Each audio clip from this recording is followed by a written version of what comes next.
we want to get started. So, well, welcome. Good morning. Great first session by Pastor Jeff in there, and these it's just great to see everybody, leaders coming together like this and want to just learn and get some new tools in their tool belt. And I'm thankful to be a part of this. So thank you for being here. You signed up for why Santa always picks Rudolph to lead the herd.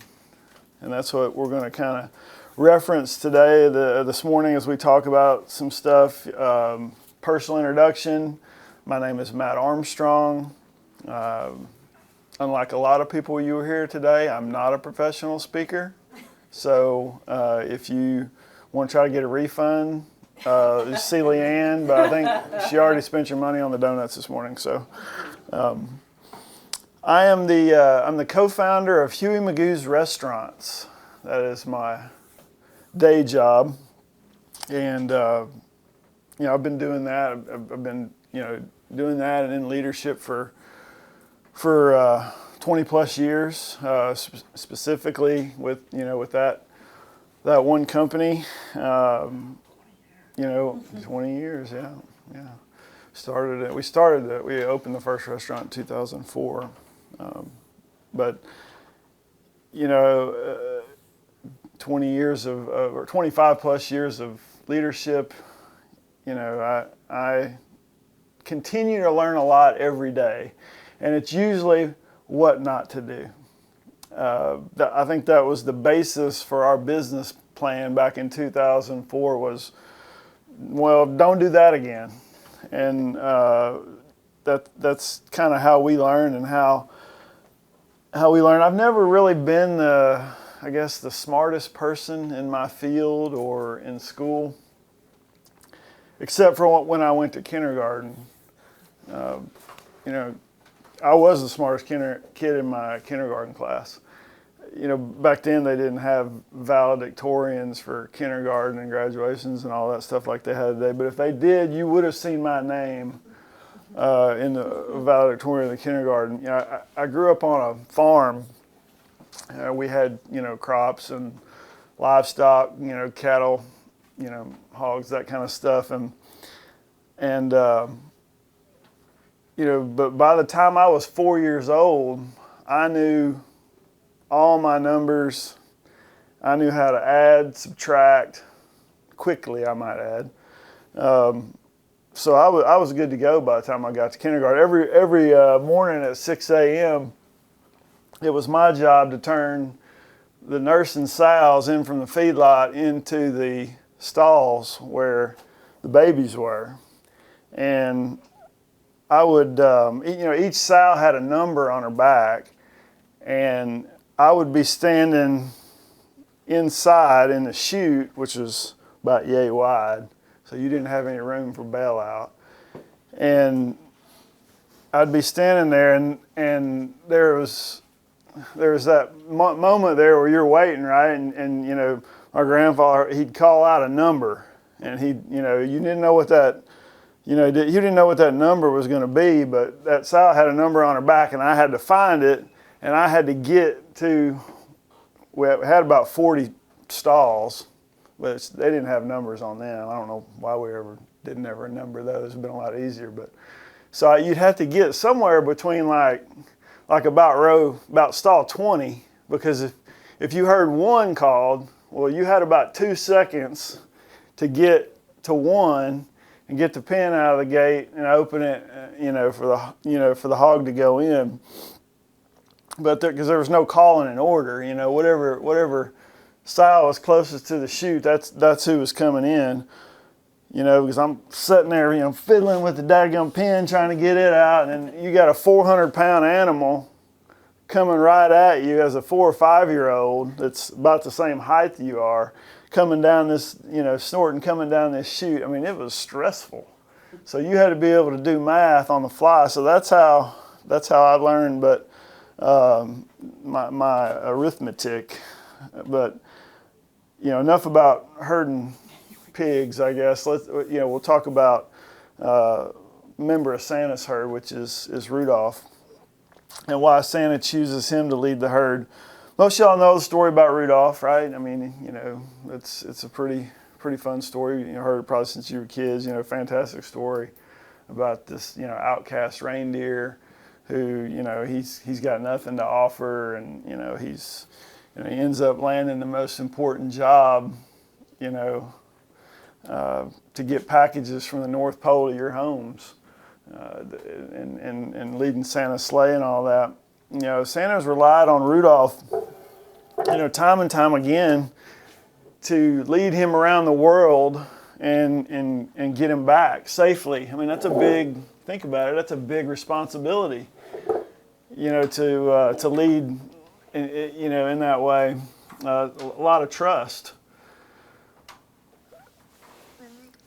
But Santa trusts Rudolph to be there and be ready and get the job done. I don't know how many missions Rudolph went on by now, but gosh, it's probably got to be pushing 2,000, I would say, missions he's been on, through blizzards, fog, all kinds of danger.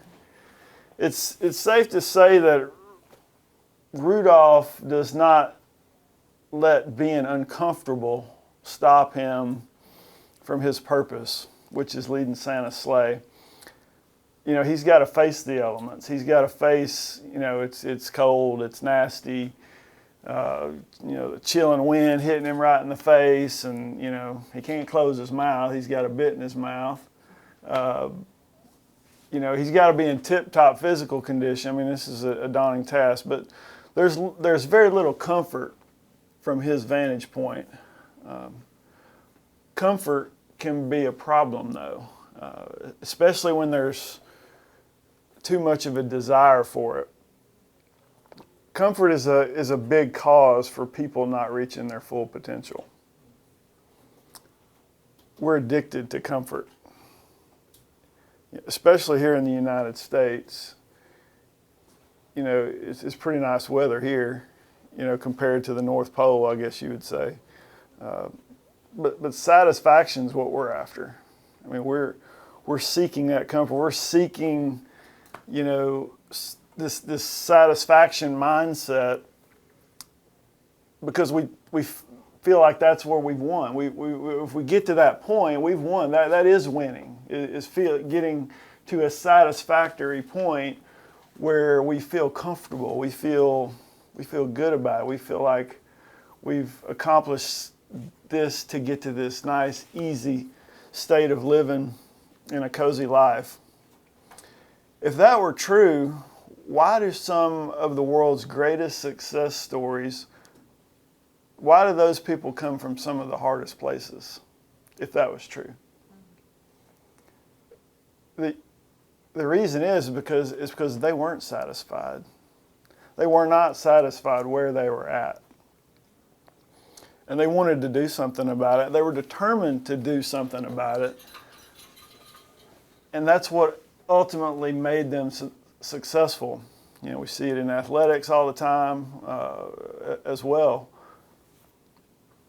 But comfort's what we need, though, right? We need comfort. Just look around. Look at society. Comfort is being sold to us everywhere we turn. I mean, just look. You can't turn on a TV. I mean, every advancement in goods and services, both are marketed. They're all marketed with a selling point: ease, comfort, and protection. Every one of them. I mean, if you're a marketing CEO, I mean, that's what you breathe and walk every morning. It don't matter what product it is, ease, comfort, protection. You look at the commercials, you look at car commercials, they're really good because they got all three. How many things can you come up with to make our drives easier, safer, more comfortable? I even noticed it on a can of shaving cream the other day. I took a picture of it. Right there in the middle of the can of shaving cream, in a big circle, blue circle with white letters, it says, comfort and protection. I'm like, on a shaving cream.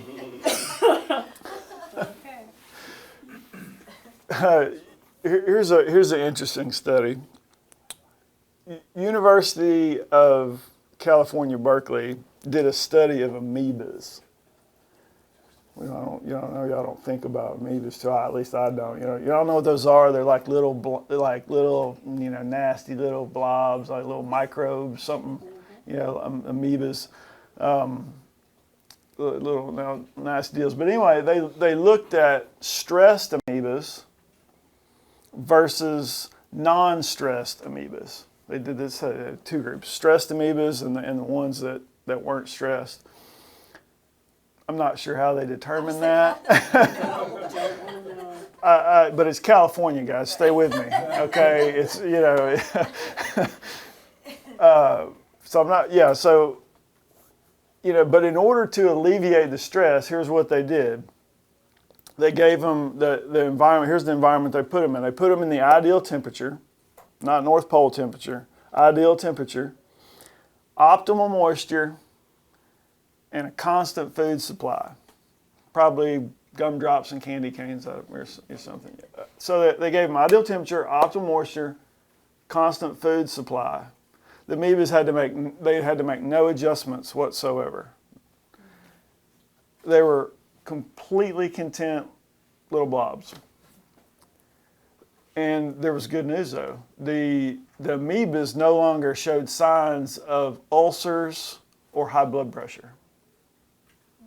Who knew amoebas could have high blood pressure? And we're learning a lot about amoebas here. But here was the bad news. They died. The study, just by itself, the amoebas died. It killed them.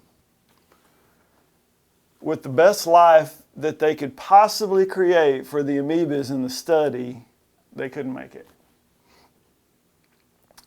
Cal Berkeley's conclusion was that simple life forms need a challenge to survive, just to survive. After the study, I think they had to put the amoebas on the endangered species list in California, but I'm not sure if that's true or not. But I say all life forms need a challenge to survive. That's why we're here. We were created for a purpose. We were created to do something. We were created to be something, not just seek comfort. Look at Rudolph. He takes the cold headwind dead on. He gives us that example. The question is, how do we succeed like Rudolph does? How do we learn from his motivation? We're going to dive into that. I don't have any fancy buzzwords or slideshow presentations. I'm just talking here, so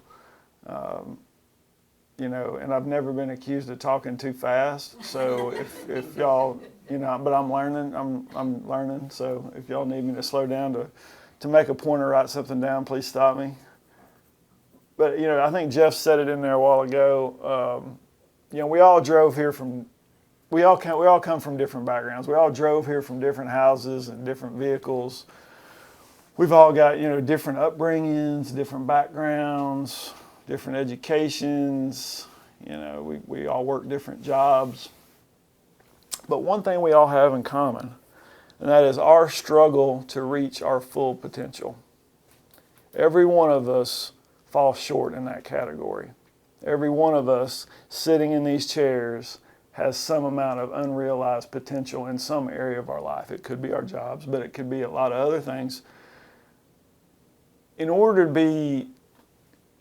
be better and be winners, we've got to look at this and be willing to take some risks. Rudolph straps in and he thinks about the mission ahead. It's not an easy mission. Traveling the world in one night ain't easy. It's the hard stuff that's what holds us back, is the hard stuff. The hard stuff we try to avoid at all costs. We will make decisions in our lives whether that's how we will base the decision, is trying to know if it will make our lives harder or easier. Maybe some of you stepped out before. Maybe some of y'all have stepped out before to do something big. You took that risk, and maybe it didn't go the way you wanted. You quit. I've tried it. Hey, and it didn't work. Who's done that? I mean, I started 2 businesses, before I'm the one I'm in now.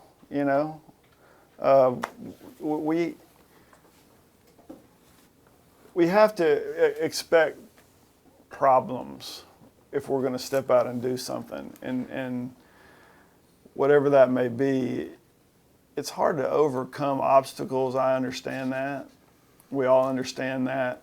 But we're here today to learn how to push through them so we can be more. There's problems lurking everywhere. I mean, everything is risky. Everything. I mean, you get right down to it, life is a risk. I mean, realize it or not, I mean, you could have just not even come here today, and you could have just stayed in bed, and you could be one of 500,000 ER visits a year for people getting out of bed or a chair. All getting out of a bed or a chair, going to the ER. You can, when you go home tonight, you can close your blinds, and you can be one of 10 people that hang themselves every year on the cords. Or you can play the bigger percentages and drive your vehicle around, 6.75 million car crashes a year. It's safe to say, if you're looking for safety, you've come to the wrong earth. You have come to the wrong earth. Safety, like I said, making decisions based on hardships and when someone fails, 2 things are going to happen. They're going to quit, or they're going to say, that will never happen again. That's the only 2 mentalities you can really have. That's what winners do. They fail and they get better. Same thing happened to Rudolph. He was ran out of town by his buddies. His nose made him an outcast. But here's a key point. Hear me on this. Failure does not shape you. The way you respond to failure, that's what shapes you. You can quit, or you can come back slugging. Winners grow from their failures. The history books are filled with below average, below average people that do way above average things. That's what the history books are filled with. The best analogy I can give you in sports, I love sports. I know some of y'all do too. It's been a life for me. I've played sports my whole life, and sports is the failingest thing you will ever do.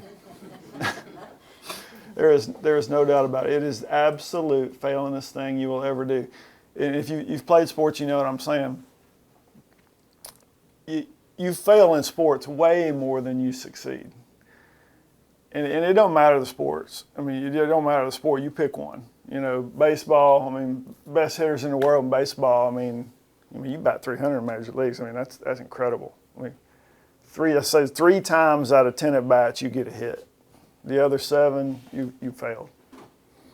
NFL. Everybody watches. A lot of people watch NFL football. If you just barely have a winning record, most years you win your division. Just by just barely winning one more game than you lost, you win your division. We're counting on it. There you go. You're waiting. And Dallas, we're counting on it too. Individual sports. I mean, same thing. How about golf? Tiger Woods. I mean, everybody. We were talking about. That's the failingest sport, Yeah, Tiger Woods won everything, right? I mean, Tiger Woods, he's the man. 20%. He won 2 out of every 10 tournaments he played in. That's it. The other 8 he lost. And that's over his whole career. You know what that tells me?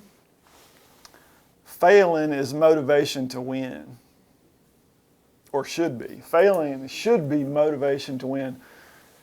Any thoughts on that? I mean, questions. I can give you a lot of examples on that one. Sticking with sports, pro sports teams,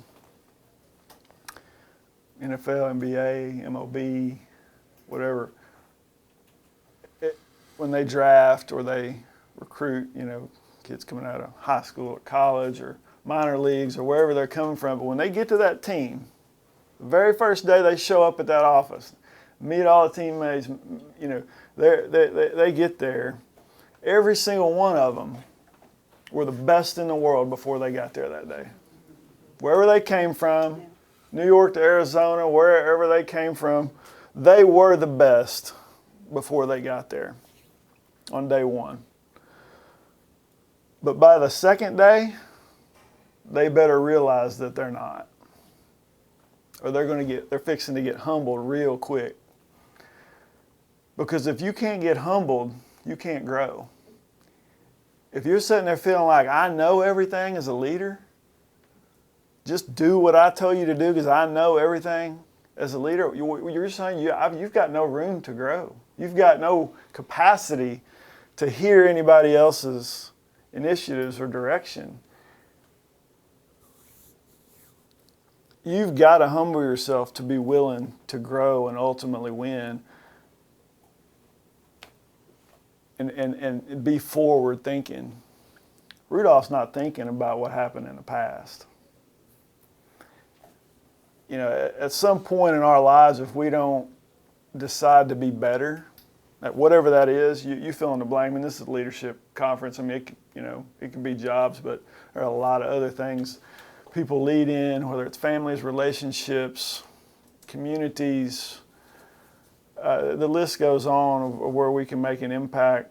But at some point in our lives, if we don't decide to be better, the days are going to come weeks.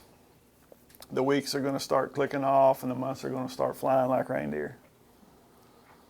And the next thing we know, we're looking back on life with realization, we have lost a pile of opportunity. A pile. Sadly, not many say, yeah, I'm up to the challenge. Put me in, coach. That's why there's not as many leaders in organizations as there are team members. Give me some hay and a Gatorade. I'm ready to strap in. Let's go. But, it's not easy. I get it. It's not easy. It's not easy. It's much easier to just keep on doing what we're doing. Just keep on doing what we've been doing. Getting back to that mentality of, whatever's easiest, whatever's going to make life better or cozy. Believe me, it's way easier to just keep on plugging on with the old status quo. That's easy. I know how to do that. We'd rather think about the good old days, wouldn't we? We'd rather, last summer I went back to my hometown and I got to run into people I hadn't seen in 25 years probably. In small towns, there's plenty of talk about unrealized potential, let me tell you. My friends, they caught me up on all the history of the good old days, and how they played out. We got to talking, you heard about so-and-so, didn't you? You tell me about so-and-so, and then they tell me about so-and-so, and then, I'd ask them a few, and, most of the woulda, coulda, shoulda athletes, well, they were either just getting out of prison or had just gone back in. The valedictorian who ended up dropping out of 3 schools. I ain't making this up, y'all. The homecoming queen who's now got a girlfriend and they live out and run meth out of a trailer out on Dead Man's Curb. Just like, your typical small town gossip. But in fairness, and I said this earlier, all of us have some amount of unrealized potential. Every one of us. Sacrifices we never made, lives we never touched, conversations we never had. But the good news is that, and it's a fact, we still got abilities that are ready to be deployed. Every one of us in this room. Every one of us. To be part of something bigger than ourselves. You know, many of us we spend more time fretting over, what we should have done versus what we need to be doing right now. It's easy to think about all them times in your life. What if I'd have done this instead of doing that? What if I'd have moved to that city when I had the chance instead of staying here or there? What if I'd have taken that job or majored in that field instead of what I ended up? I would have been where I needed to be today, and on and on and on and on. And the rest of us not only fear the decisions we should have made, we're fearful of the ones we got to make right now, as where we're part of it in our adult life. Do I start that business I've been thinking about for years?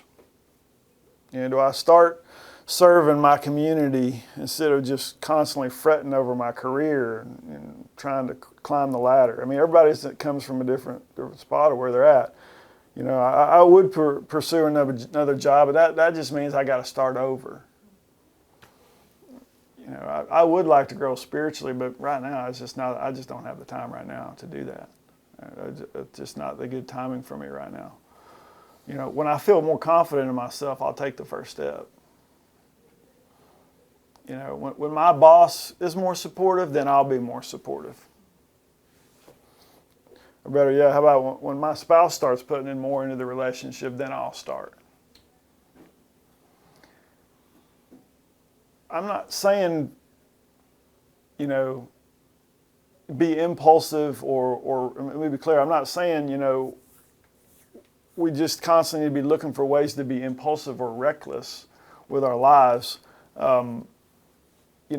Sometimes when we feel like we add any risk element or look at anything big that God may be laying on our hearts or our lives, we just immediately see clouds of smoke just billowing up from our lives. Like it's just going to go up in smoke, every bit of burn to the ground. I mean, just, well, Matt, that's easy for you to say. I'm just not that kind of person. I'm just not a risk taker. I'm not wired that way. Great, you're not alone. And you can ask yourself for just a little bit more. We can't just brand ourselves as, this, or you fill in the blank from here to eternity. I mean, that's giving up. And it's a lie, by the way. We're all called by God. We're all equipped. And we're all expected to contribute. Let me repeat that. We're all called. We're all expected to contribute.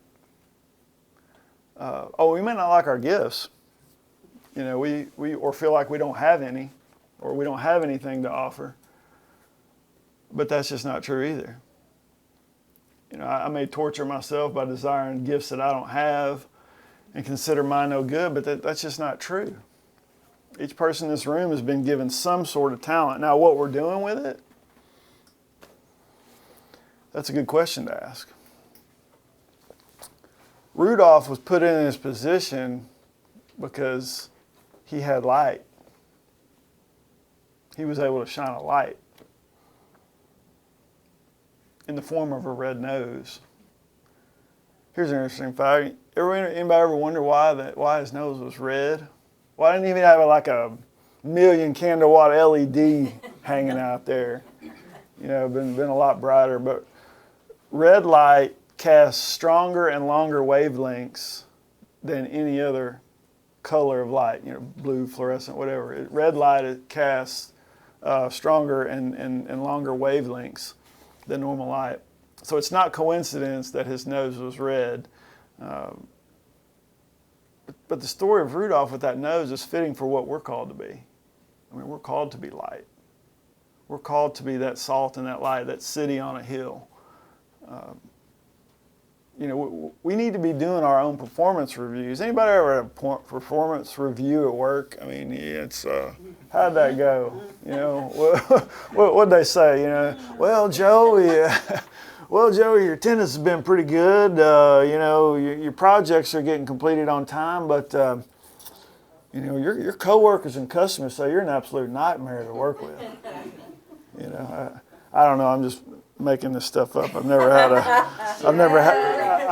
a performance review at work, but I bet some of y'all have some funny stories to share on that. I'd love to hear them, but. What about your attendance is good, but if you keep working the way you are, we'd like you to take a couple of days off.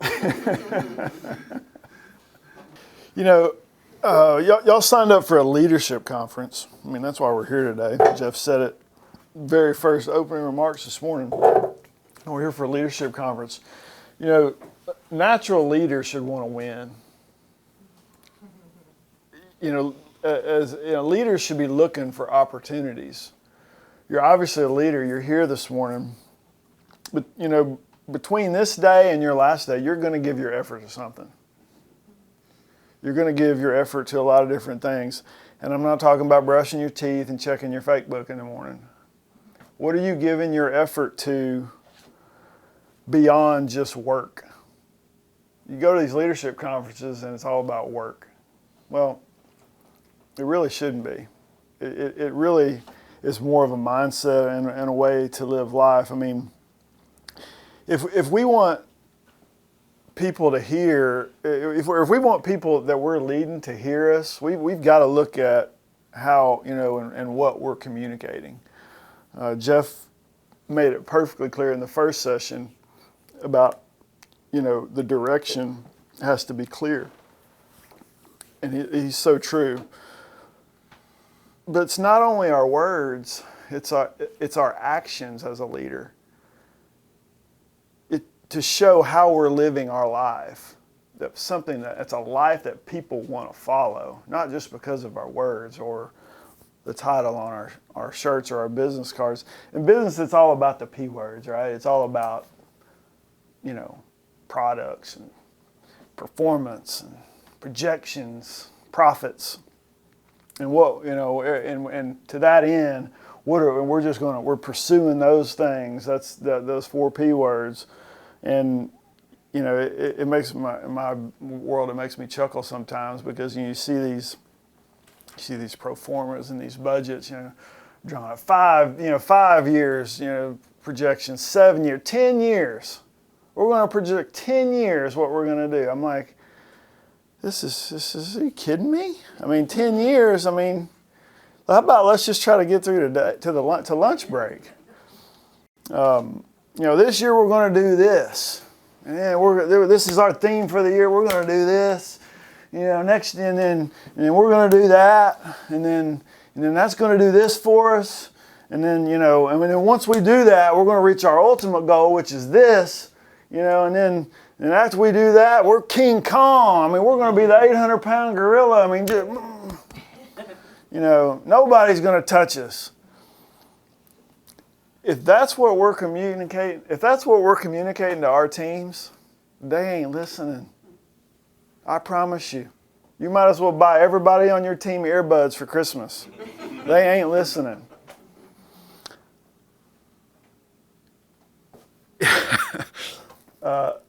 Our careers, how important are they? It's easy to get consumed by those. I know I've been guilty of it over the years. Especially if you're in an organization surrounded by people where that's expected, where their jobs are everything, or seemingly everything to them. They're worshiping at the altar of, ABC company. Their work is their family. It's their life, their religion. For many people, that's where they sacrifice. You know, like I said, you know, and if you're with a company where everybody's doing that, well, that becomes a status quo, and that's just the expectation. And you know, if you're not that person, you know, and you work side by side with people who you know can't even understand how you would take a vacation. We got all this work to do, and they're taking off. They're going on vacation for 2 weeks or 5 days or whatever it is. You know, I'm in management, leadership. I struggle against this every day. You know, people that think if you have any commitments, if once they get to any commitments or any dedications outside of work, well, they think you're not committed. Well, that you're not all in. But if we want to live out a language with our lives that people actually want to follow, here's a list. I can't spend an hour with y'all and not at least give you a list.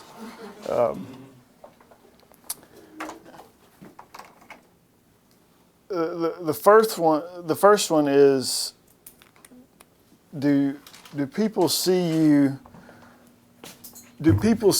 putting faith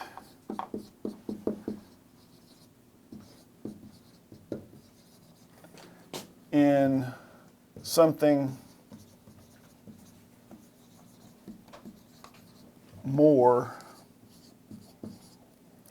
than the company or your work? That would be number one. Do people see you that, okay, wait, they're good at what they do and it's important to them, but man, their life has so much more going on that I didn't know about. They care about so many more things. They're involved in so many more things. That's a leadership quality in itself. Being in the franchise world, I get to interact with a lot of business, business owners, and sadly, most of their lives are just consumed by running their business.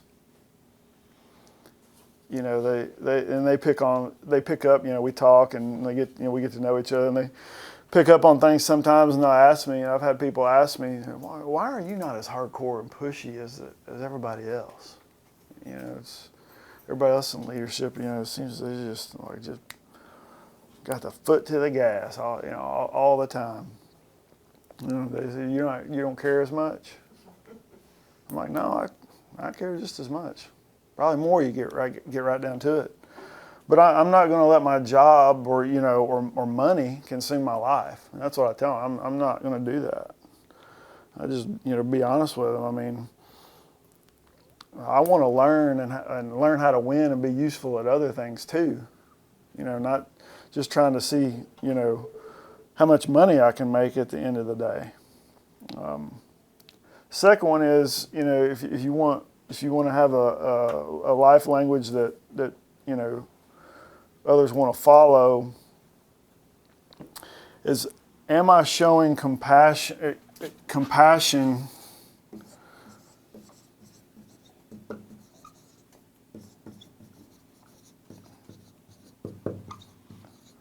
to more than just customers?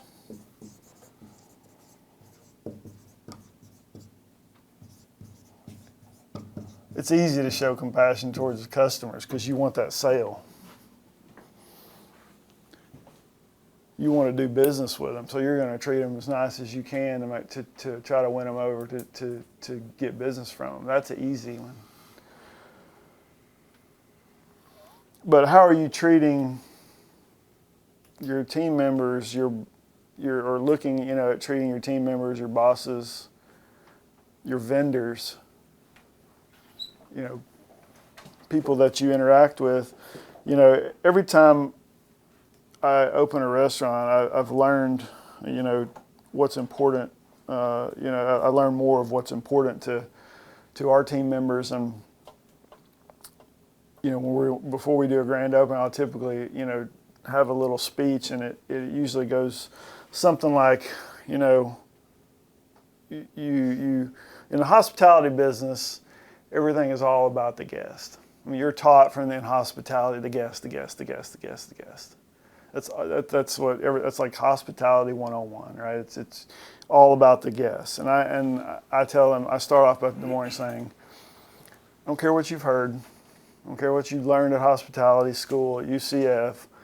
I don't, care what you think you know about hospitality. It's not about our guests. You look to your left, you look to your right, and that's who it's about.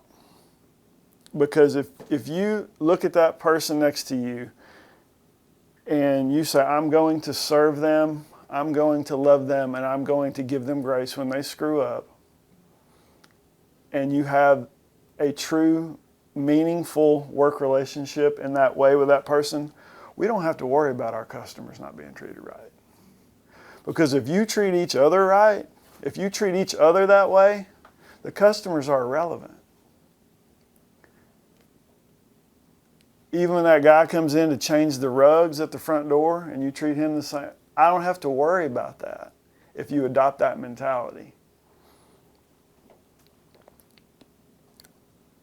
Now, when we do that, now we start to create a culture. Now we start to create a culture the way we're treating people, starting with the person we work next to every day, which is typically who we have the most problems with. Preach it. Which leads us to kind of the third thing, which is, are we are we showing an interest in our team members' lives?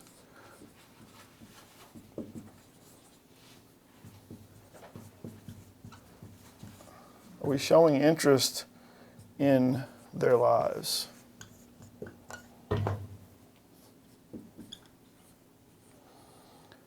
None of this stuff is about business. None of it.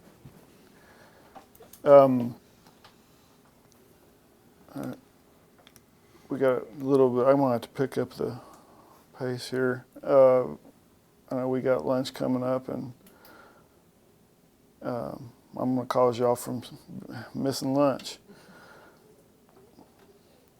Let's see. Where was I? Yeah. So the other thing is, who gets credit for our success? Too many times in business, or in our structures, we have goals, which are good things. We have successes in business, and we're constantly hearing bosses and congratulate the teams and congratulate all the hard work that went in. We did it. As leaders, when we do that, if we let them know that the creator of the universe is getting the glory for what just happened, that's another way to communicate. So that's number 4. Is showing that we're granting success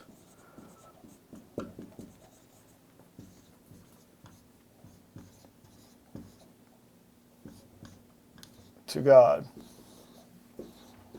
Granting successes to God.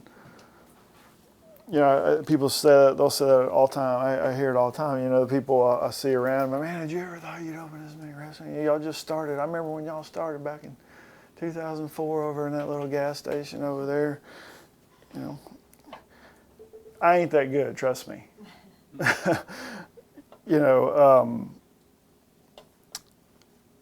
But the one that lives in me is.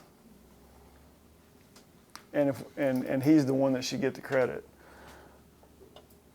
And then the 5th one is, we have a lot of decisions. We're constantly making decisions as leaders in our work lives. And we tend to make decisions based on those 4 or 5 P's I said, profits, performance, products, all those things. That's what we tend to make the decision on. But if you start making the decisions on, does this decision glorify God? you got a much better chance of God blessing it than not. I can promise you that. Making decisions that glorify Him. So those are the 5. You do those 5, you don't have to worry about leadership buzzwords or any of that stuff. People focused on themselves are less likely to make change happen. People looking to serve others, I mean, if you come in here this morning looking to serve others, you've got this leadership thing. Look, you can go home. You can be excused after lunch because you already got it down. You want to unravel your life real quick? Stop doing anything for others. That's how you can unravel your life real quick. If we put some of this stuff into practice, what time is it, Leanne? I got 15 minutes. If we put some of this into practice, we will win. I promise you. And your teams around you will be winners too.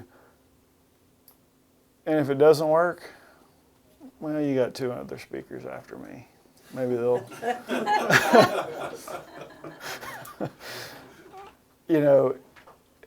It's not about being smarter to be a better leader and more successful.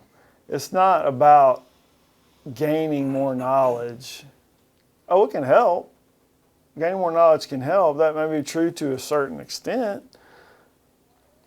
I've read so many leadership books, and you probably have too. At some point in that leadership, it's going to say, read more books. I am reading more books. I'm reading this one. That's my quota for the year.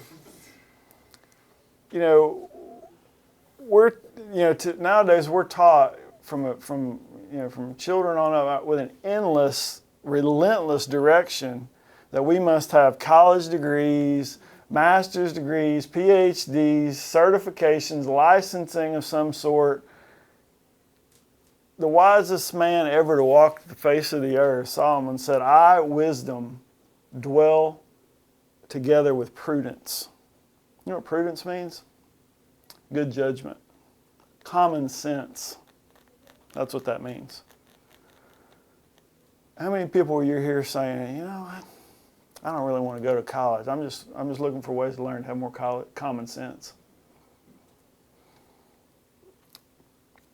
People just looking to gain knowledge, or they're trying to win at the wrong game. They're down the street at the soccer stadium. They ain't even at the right football stadium where the real game's being played. If you want a better work environment for your team, because we hear that all the time, we just need a better work environment. How about let's learn how to forgive one another? Let's start there. Grace in the workplace. You ever heard of that? Unheard of. Because there's no perfect leaders, so why would there be perfect team members? Humility and forgiveness, and we talked about humility, the pro athlete example, but humility and forgiveness need to happen when commitment to someone is involved. I gotta pick up the pace here, but we've been doing this for an hour. If we're going to actually do anything with this information that we've talked about, it's going to take some discipline.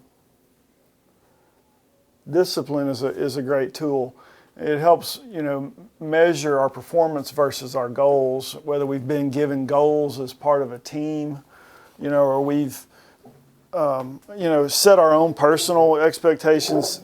Setting goals is a good exercise to do, to desire better results. But that's where the discipline comes in. That's where the discipline comes in. Setting goals, but setting goals and having dreams, doesn't mean a whole lot if we don't have the discipline to see them through. They ain't worth the paper they're written on. You know where the graveyard for dreams is located? Right next to the starting block of good intentions. I would go on to say it's right next to the starting block of execution. Execution. You know, I've got the ball on the tee, and my arms in there, and we're ready to kick off. We're ready to go. It's game time. We're ready to kick it. And you look over, and you see the grave digger. The grave digger, he's over there just digging away. He's just smiling. He's digging. You know, he's got your headstone laying right next to it. He's already got that ready. He says, Matt's dreams. He's fixing to bury him the minute I quit.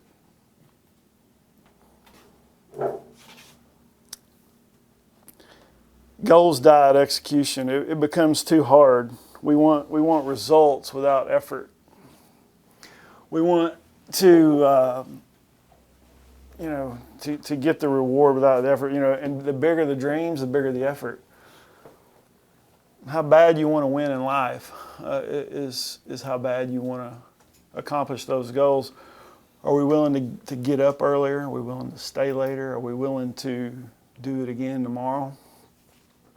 Discipline, talking about discipline doesn't come from an external source. You don't inherit it because your daddy or your mama had discipline, so I have it too. It don't work that way. You're not going to walk across the street to 7-Eleven and buy you a bottle of it. It's what you and I decide to do, what we believe. It's what we believe in. Imposed discipline doesn't make you disciplined either. I mean, it can help. Do this or you're fired. If we have a problem in a relationship, are we disciplined enough to make the other person a priority?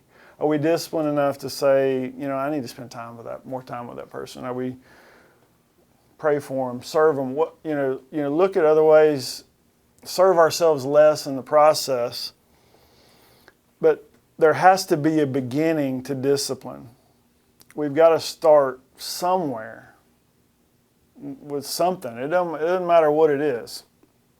I don't know, stop eating fruitcake. I don't know, go for a walk for one day. One day. Then we'll worry about two. But you got to start somewhere. There's no magic switch. There's no magic circumstance or some feeling you're going to get that says it's time. The only source you've got is to make the purpose the driver. And that motivation has to be more than yourself. It has to be. You've got to remind yourself of why you're doing what you're doing. If you wake up thinking you're going to motivate yourself today, good luck with that. Good luck with that. Self-motivation, there's a section of a bookstore about 3/4 of a block long about self-help and motivation. Self-motivation will not last. It won't. It's not going to last. If you don't have a purpose of why you are on this planet and what you're supposed to be doing while you're here, you need to go see that long-haired guy who spoke before me before you leave today, and I'm serious. Because without that purpose, you will not motivate yourself for anything substantial. Just like you'll lie to yourself. Just like at the time, well, I just don't have the time right now. I'm not getting the support I need. Lie. I don't have the resources I need. Lie. I'm just not sure the best way to go about doing it. Lie. I'm too old. I'm too young. We need to recognize the lies. It's time to stop the lies and start winning. We need to start winning. And that's how you learn to lead like Rudolph. And that's why Santa always picks him. That's why Santa always picks him. He's ready. You be ready. I want to be ready. Let's be ready. Questions? We're out of time. Actually, you have 20 minutes. Oh, we do? Thought I had an hour. Now you have an hour and 15. Oh, well, fantastic. Oh, wait, hour and 15. I got 11:09. We went from. Oh, okay. 10, Well, fantastic. Well, I sped it up there at the end. We got time for So, questions. Yeah. So how do we implement this in a secular company, right? I mean, 2 out of your 5 are about God, right? And how do you interject that into a culture that doesn't really want to talk about religion or faith or anything like that, right? How do you get to that point where you can have these conversations? I mean, I can't say it on my weekly status meeting, hey, I just want to glorify God for everything He did for us this week. That's. You'll have one of those reviews. Yeah. I mean, Real fast. how can you interject the God stuff into the secular, company? Well, I think it starts with being unashamed to do it, I would say. Be bold enough to do it. Because it would take boldness, but I don't think you start doing it in a team meeting like in that scenario. But the people you're leading, if they know who you are, really know who you are, and you don't hide that, and you're not ashamed of that, they'll respect you. If they respect you as a leader, they'll respect that aspect of you, is what I say. If you're talking to them individually and they kind of catch on to what you're doing, it's like talking about coming here. Yeah, I work in a company that will not let you speak of religion, et cetera, et cetera, et cetera. It's like a book of what you don't do. But individually, I have conversations with each one of my team members. I know about their kids. I know about what they're doing. They know what I'm doing. They know what this is about. I laughed and said I'm going to a naughty or nice leadership conference, and they all go, "What is that?" And so I tell them.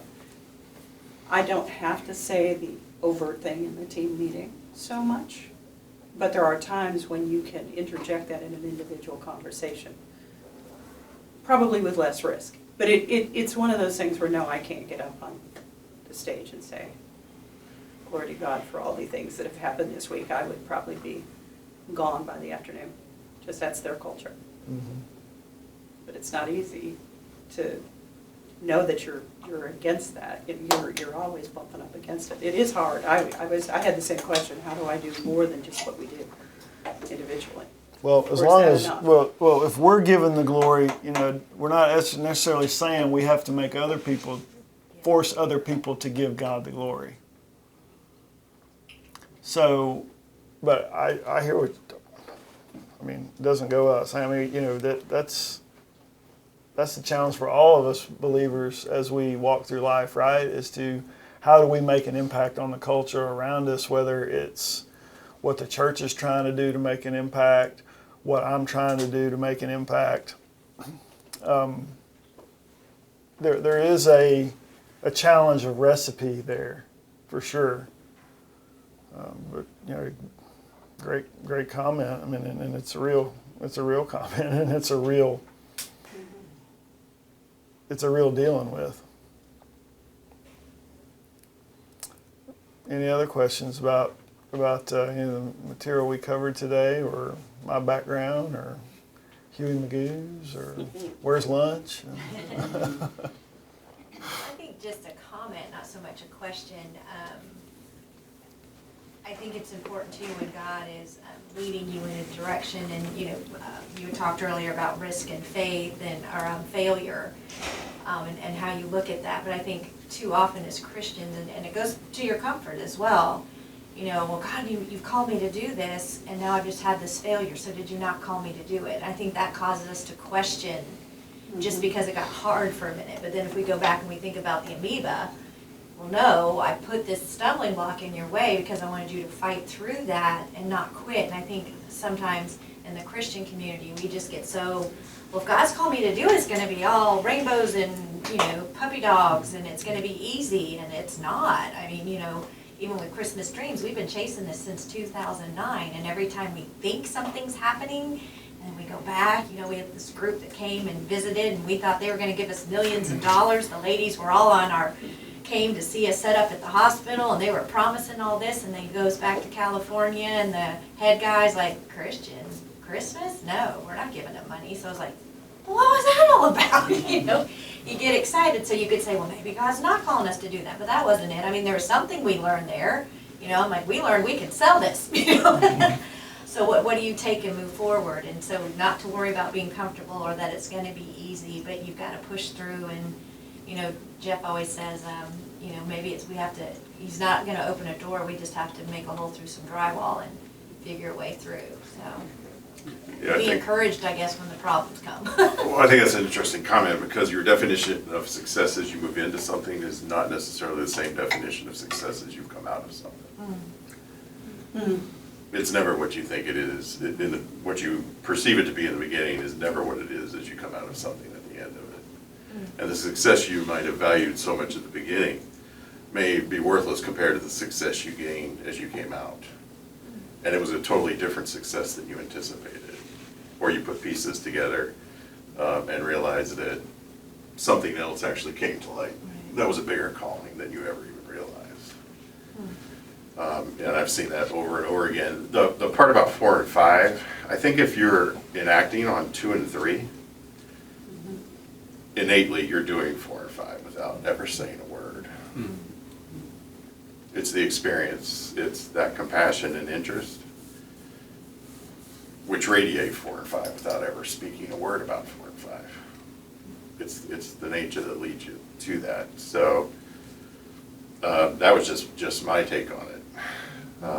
Because I know it's hard, and you can't always necessarily express those things, but the actions are much more worthy than just the word and the expression. If you look at, people who studied look at satisfiers to employees, isn't it shocking to us that money is never the top? You know, I mean, it never is, and often it's like 5 or 6, you know, so when they're asked, the employees are asked, what do you like about here? What are things that make you feel valuable? What's this? What's that? It's not money, and so the things you list here are values. You know, so how do we? You've already said it. How do we value those people around us? You know, well, we treat them in a godly fashion. You know, as you say, we can show grace. We can show love. We can be honest. We can show integrity. You know, we don't have to mention God in any of that, but we offer that work unto Him. You know, and then that in turn, people really look to you as a leader and not just a boss. Yeah, that boldness factor is a challenging one, because in secular companies like David and Cameron mentioned, you know. But back to my comment I made earlier about us being willing to take risks and not doing what's hard. We think our lives, like I said, are going to blow up in smoke if we step up. If we step up and we make a comment that gets us written up or even fired, we think our lives are over as we know it, and they're not. They're not. You will find another job. God will put you in a place where you can be provided for, even if that was the worst thing that happened to you. And so it's this misconception. It's a lie of Satan, Yes. right? It's a lie he wants you to believe. And they've got it, and that's, you know, we're getting now, we can get off the rails pretty quickly about talking about the church and the culture and its ability to impact, and how we've got ran out of Dodge from making an impact in the culture because we have to be quiet now. We can't, you know, we don't, you know, somebody's going to get in trouble, somebody's going to get arrested, somebody's going to get fired, somebody's going to get reprimanded in some way. And it's, at the end of the day, we stop making those decisions to be unashamed and be bold because we think our lives will go up in smoke. So, well, guys, thank you. Thank you for being here this morning. Thank you for the time and the comments and the questions. That was all fantastic. So